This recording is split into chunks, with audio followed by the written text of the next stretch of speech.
Hey everyone, Ram Ram सब ने। I hope आप सब ठीक हो गए भाई। आज है शायद यूनिट नंबर 4। हाँ, यूनिट नंबर 4 और डे नंबर 4। भाई मैं ये सीरीज कोशिश कर रही हूँ डेली लाने की, अब से पहले एक दिन छोड़ के एक दिन, लेकिन एग्जाम का टाइम बहुत जल्दी आ रहा है। 10 दिन 13 दिन रह चुके हैं, तो डेली मैं एक यूनिट कराने की कोशिश करूंगी पूरी, एंड जल्दी ही 5-6 दिनों में आपकी बायो की सीरीज पूरी हो जाएगी। तो भाई चलिए हम हमारे फर्स्ट क्वेश्चन से शुरुआत करते हैं। यूनिट नंबर 4 जो कि प्लांट फिजियो है। यह आपको क्वेश्चन शो हो रहेंगे, और हाँ, इतना ज्यादा डीप में मैं अब इस वीडियो में मैं आंसर नहीं बताऊंगी। आप मेरे को आंसर कमेंट करके बताना, जिसका हो सके कि आपको नहीं आएगा उसका मैं आंसर बता दूंगी, ठीक है। तो आंसर देखने के लिए आप कमेंट में देख लेना। तो भाई क्वेश्चन नंबर 1 क्या बोल रहा है, इधर देख सकते हो। What is the primary pigment involve in photosynthesis. भाई ये तो सबको पता है, प्राइमरी पिगमेंट कौन सा है फोटोसिंथेसिस का। ये ऑप्शन दे रखे हैं, chlorophyll B, carotenoid, chlorophyll A और जेंथोफिल। वैसे ये क्लोरोफिल वाले तो है ही हर पिगमेंट फोटोसिंथेसिस में इन्वॉल्व, लेकिन जो प्राइमरी पिगमेंट है वो कौन सा है, वो सबको पता है, क्लोरोफिल ए। तो इसका करेक्ट आंसर जाने वाला है सी। उसके बाद भी चो following is produced in light reaction. भाई तुम्हें ये ऑलरेडी पता होगा, लाइट रिएक्शन डार्क रिएक्शन में क्या प्रोड्यूस होता है, क्या डिफरेंस होता है। तो भाई जल्दी से कमेंट करके बता देना।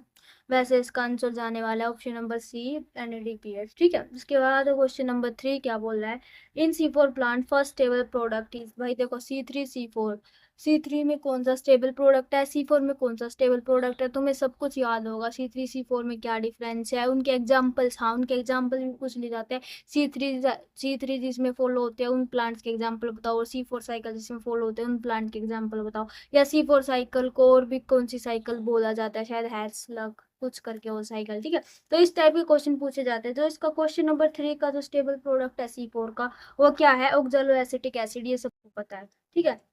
और C3 का क्या होगा, आप मेरे को कमेंट करके बताना। उसके बाद question number 4, Z scheme represent क्या, जेड स्कीम क्या रिप्रेजेंट करते हैं, कैल्विन साइकिल नहीं, C4 साइकिल नहीं, electron transport during light reaction. तो हाँ भाई, ये जो डायग्राम है ना एनसीईआरटी में जेड स्कीम वाला, वो क्या रिप्रेजेंट करता है, electron transport during light reaction, ठीक है।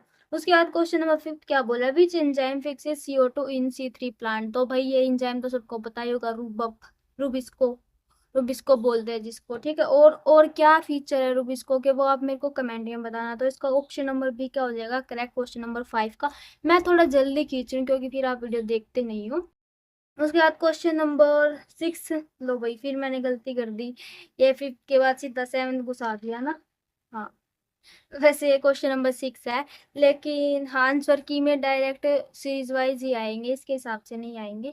वैसे मैं गेल आपको आंसर बता रही हूँ, तो आंसर की शायद आपको जरूरत नहीं है, अगर हो तो आप मेरे को कमेंट करके बता देना। उसके बाद क्वेश्चन नंबर ये 6 है, जो ये मैंने 7 लिख रखा है। क्या बोल रहा है, क्रॉन्ज एनाटमी इज करेक्टरिस्टिक ऑफ। भाई ये बंडल शीट वाली जो एनाटमी है, वो आपको पता होगा किसका करेक्टरिस्टिक है। ये डिफरेंट लाइन है एनसीईआरटी में, एक ब्लैक ब्लैक करके, Kranz anatomy is possess by C4 plants, ठीक है। तो इसका करेक्ट आंसर है C4 प्लांट। ऐसे मैं आपको डीप कंसेप्ट समझाऊंगी, क्यों है, क्या है, क्या बोलते हैं, क्यों इसे क्रांज एनाटॉमी बोलते हैं, तो भाई ज्यादा टाइम लग जाएगा। अगर आपको ये नहीं आता है तो आप मेरे को कमेंट करके बता देना, मैं कमेंट में बता दूंगी आपको। तो बिना देरी करते हुए क्वेश्चन नंबर 7 की तरफ बढ़ते हैं, जो क्या बोल रहा है, dark reaction of photosynthesis take place in. तो भाई दो रिएक्शन है, लाइट और डार्क। लाइट का होती है और डार्क का होती है तो दोनों क्लोरोप्लास्ट में है, लेकिन क्लोरोप्लास्ट का जो डिफरेंस है कि एक होती है स्ट्रोमा पे और एक होती है थाइलाकोइड मेम्ब्रेन पे। तो भाई इसका ऑप्शन है थाइलाकोइड मेम्ब्रेन। भाई थाइलाकोइड मेम्ब्रेन पे लाइट रिएक्शन है, जो डार्क होती है वो होती है स्टोमा पे। तो इसका ऑप्शन नंबर बी करेक्ट हो जाएगा। क्वेश्चन नंबर 8 क्या बोल रहा है, CAM plant keep stomata open at. भाई ये भी क्वेश्चन आ चुका है, एक बार दो बार रिपीट हो चुका है। तो स्टोमेटा कब उनका ओपन होता है, एनसीईआरटी में बिल्कुल मेंशन है कैम प्लांट्स का, मॉर्निंग में, नाइट में, नून में, इवनिंग में ओनली। तो इसका जो करेक्ट आंसर है वो है बी, नाइट में होता है ओपन उनका स्टोमेटा। उसके बाद क्वेश्चन नंबर 9 क्या बोला है, the limiting factor in photosynthesis of very high light and intensity and very high temperature is usually। अच्छा, जो किस चीज पे डिपेंड करती है, ठीक है। तो भाई ये आपने लो पढ़ा होगा, ब्लैकमैन्स लो, रेट लिमिटिंग वाला, उस तो किस पे डिपेंड करती है, उन्होंने साफ बता रखा है, CO2 की कंसंट्रेशन पर। तो इसका ऑप्शन नंबर सी करेक्ट है। उसके बाद क्वेश्चन नंबर 10 क्या बोल रहा है, which of following pigment is not present in PS2 reaction centre. तो भाई PS1 PS2 तुम्हें अच्छे से पता होगा, उनकी इंटेंसिटी है जो भी है तुम्हें सब पता होगा। तो इसने क्या पूछा है, which of following pigment is not present in PS2। कौन सा पिगमेंट प्रेजेंट नहीं होता PS2 पे। P680 क्लोरोफिल है भाई, ये तो होता है। क्लोरोफिल बी, ये भी होता है। कैरोटीनॉइड, ये भी होता है। P700 क्लोरोफिल ए नहीं होता PS2 पे, याद ध्यान रखना, ये तुम सबको पता होगा। उसके बाद इसका ऑप्शन नंबर डी क्या हो जाएगा, करेक्ट हो जाएगा। उसके बाद question number 11, to make one molecular glucose Calvin cycle require. तो भाई ये तो इजी क्वेश्चन है बहुत, बिल्कुल एनसीईआरटी में वो डब्बा बना के लिखा हुआ है।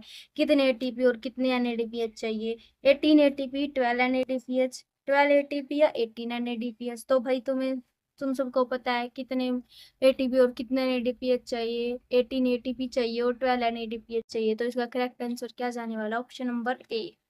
उसके बाद नेक्स्ट क्वेश्चन क्या बोल रहा है, the net gain of ATP during aerobic respiration of one molecular glucose in plant. भाई ये क्वेश्चन भी नीट में भी आ चुका है, पीजीआई में भी आ चुका है, ये इतना इजी क्वेश्चन है, ये सबको रटा हुआ होगा। 36 एटीपी क्या होता है, नेट गेन होता है एरोबिक का, और एनारोबिक का आप मेरे को कमेंट में बताना, ठीक है। उसके बाद नेक्स्ट क्वेश्चन क्या बोल रहा है, ग्लाइकोलिसिस अकरिंग। भाई ये तुम सबको पता है कि एक ऐसी साइकिल है जो साइटोप्लाज्म में होती है, बाकी और जो साइकिल है वो साइटोप्लाज्म में नहीं होती, वो माइटोकॉन्ड्रिया में होती है, ठीक है।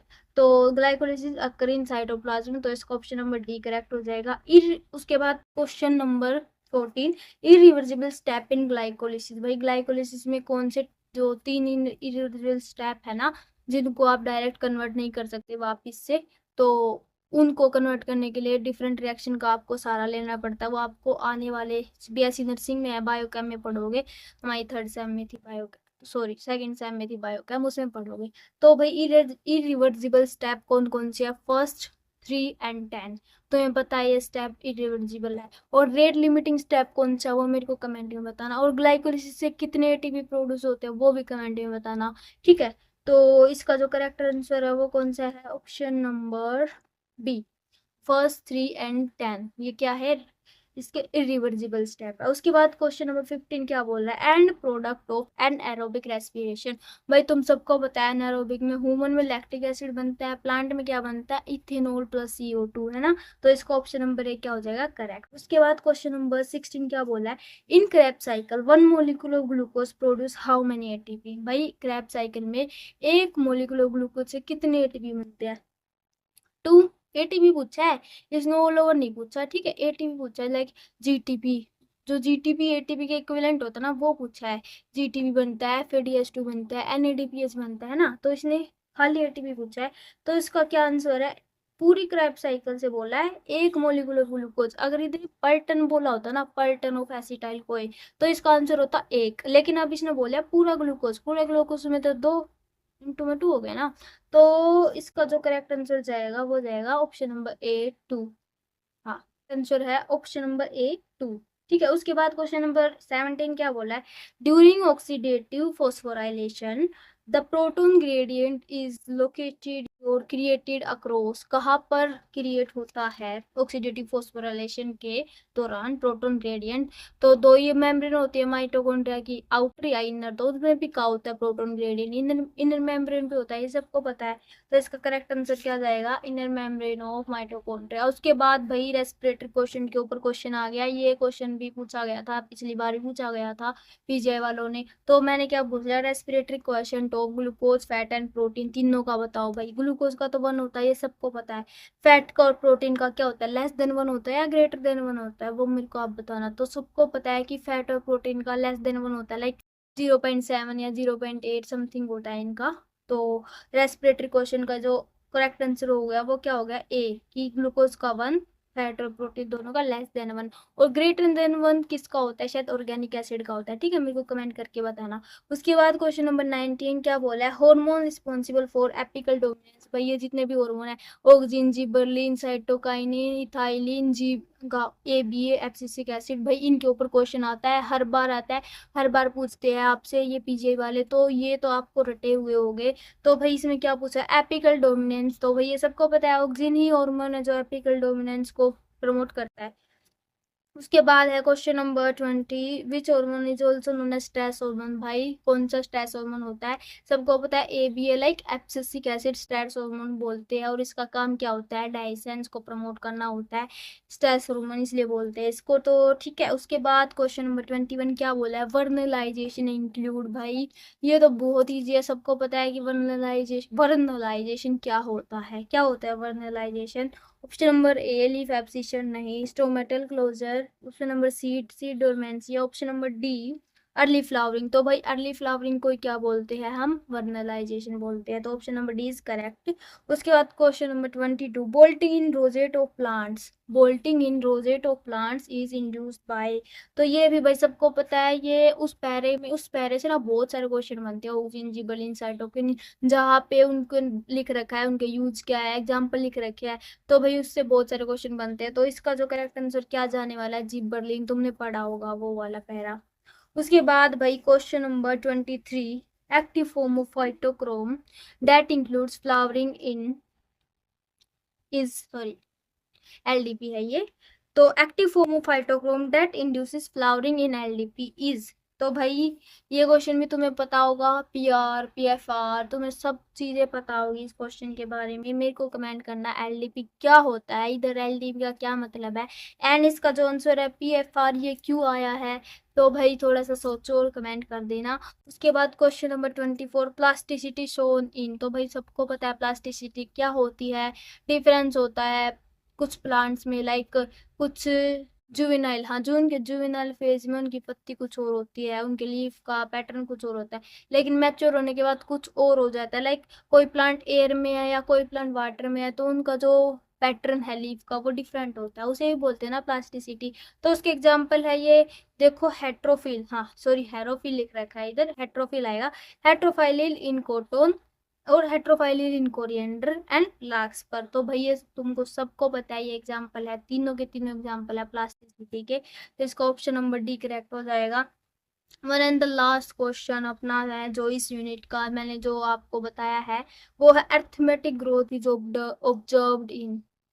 तुम्हें सबको पता है अर्थमेटिक ग्रोथ यानी लीनियर ग्रोथ किस में ऑब्जर्व देखी गई थी, वो देखी गई थी रूट इलोंगेशन में। तो ऑप्शन नंबर ए है इसका करेक्ट। और स्टेम इलोंगेशन लीफ ग्रोथ में किस टाइप की ग्रोथ देखी गई थी, वो मेरे को आप कमेंट करके बताना भाई। तो ये थे हमारे इस यूनिट से रिलेटेड क्वेश्चन।